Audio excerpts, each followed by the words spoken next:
Hello অনু, অনু দে আমার কাছে দে। হ্যাঁ শান্ত, বলো কি হয়েছে? তুমি কান্না করতেছো কেন?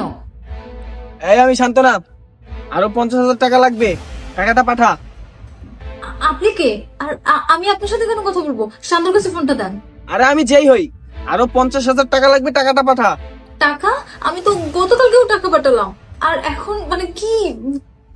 আরে ওই টাকায় হবে না, টাকা আরো দরকার বুঝছস, তাড়াতাড়ি এই নাম্বারে 50,000 টাকা পাঠা, নাই তো কিন্তু।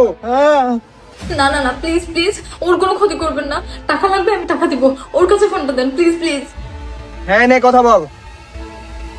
হ্যাঁ অনু, অনু ওরা আমাকে মেরে ফেলতেছে, অনু তুমি আমাকে বাঁচাও অনু, অনু ওরা আমাকে অনেক মারতেছে অনু, অনু প্লিজ বাঁচাও আমাকে প্লিজ। শান্ত শান্ত, তুমি কান্না করো না প্লিজ। আমি যেভাবেই পারি আমি টাকা ম্যানেজ করে দিচ্ছি প্লিজ। অনু এই এদিক দে, আর কথা বলা লাগবে না, আর কথা বলা লাগবে না। অনু চুপ। হ্যালো, এই নাম্বারে সুন্দরভাবে 50,000 টাকা পাঠিয়ে দে, আর নয় তোর লাশটা প্যাকেট করে পাঠিয়ে দিব বুঝছস। প্লিজ প্লিজ, আপনি যেই হন না কেন প্লিজ ওর কোনো ক্ষতি করবেন না। আমি টাকা পাঠাচ্ছি।